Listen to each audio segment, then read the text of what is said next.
মৃত্যু বোধহয় মানুষের জীবনের সবচেয়ে বড় রহস্য। মৃত্যুকে নিয়ে যুগে যুগে প্রচুর কল্পকাহিনী গড়ে উঠেছে। এমনই একটি কল্পকাহিনী মাঝে মাঝে ইউটিউবে দেখতে পাই। মৃত্যুর সময় নাকি মানুষ 40,000 বিছার দংশনের যন্ত্রণা সহ্য করে। সত্যি বলতে কি, মৃত্যুর আগে বা পরে কি হয় আমরা জানি না, কারণ কোনো মৃত ব্যক্তি কিন্তু ফিরে এসে তার এক্সপিরিয়েন্স শেয়ার করে না। তবে সাধারণভাবে আমরা বলতে পারি মৃত্যুর সময় হয়তো কোনো কষ্ট সহ্য করতে হয় না, কারণ মৃত্যুর সময় দীর্ঘ রোগ ভোগের পর অনেক সময় মানুষের মৃত্যু হয়, অনেক সময় আকস্মিক মৃত্যু হয়। যেভাবেই হোক, মৃত্যুর সময় কিন্তু মানুষের নার্ভগুলো অকেজো হয়ে যায়। আমাদের ব্যথা বেদনা অনুভূতি পাওয়ার ক্ষেত্রে নার্ভের কিন্তু একটা বড় ভূমিকা আছে। নার্ভ যদি নষ্ট হয়ে যায়, নিস্তেজ হয়ে যায়, আপনি সেই ব্যথা বা যন্ত্রণা যাই পান না কেন তার অনুভূতি কি করে পাবেন? ঠিক আছে, এবার বলি আত্মার সম্পর্কে। আমরা যখন জীবন ধারণ করি আমাদের মধ্যে একটা প্রাণবায়ু, আমাদের মধ্যে একটা এনার্জি অবশ্যই আছে। যখন মানুষের মৃত্যু ঘটে তখন কিন্তু সেই এনার্জিটা রিলিজ হয়। সেই এনার্জি রিলিজ হয়, সেটাকেই আমরা আত্মা বলছি।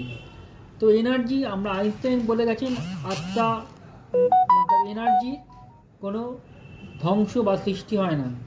গীতায় বলেছে আত্মা অবিনশ্বর। সুতরাং আমরা বলতেই পারি একটা আত্মা, আমাদের আত্মা একটা স্টেট থেকে অন্য স্টেটে তার ট্রান্সফরমেশন ঘটে। গীতায় বলছি একটা জামা পরিধান করার থেকে নতুন জামা পরিধান করছে আত্মা। তো সেটা আমরা বলতেই পারি। এখন আমরা নেক্সট প্রশ্ন যেটা আসে, মৃত্যুর পর মানুষ কিরকম কষ্ট ভোগ করে। কেউ বলে জমালয়ে গিয়ে অজস্র নরক যন্ত্রণা ভোগ করে, কেউ বলে স্বর্গলাভ করে। আসলে সোজা কথায় বলি, পুরাণ গীতা এসবের কথায় না গিয়ে সোজা কথায় বলি, যে কোনো পজিটিভ ভাইব্রেশন, আপনি যখন জীবনে কিছু পজিটিভ করবেন তার আপনার মধ্যে পজিটিভ এফেক্ট দেবে। নেগেটিভ ভাইব্রেশন অবশ্যই আপনার জীবনে নেগেটিভ এফেক্ট দেবে।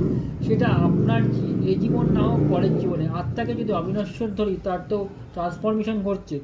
সুতরাং আর নিউটনের লতে আপনাদের বলা আছে every action has equal and opposite reaction. সুতরাং আপনি খারাপ কাজ করবেন, আপনি তার ফল ভোগ করবেন না, এটা হতে পারে না। তো আপনাকে কোনো না কোনোভাবে আপনাকে কিন্তু সে ফল ভোগ করতেই হবে, এই জন্মে কিংবা পরের জন্য। সেই জন্য আমাদের অবশ্যই ভালো কাজ করা উচিত, আর আমাদের সামর্থ্য অনুযায়ী ভালো থাকার চেষ্টা করা উচিত। ভালো থাকবেন সবাই, নমস্কার।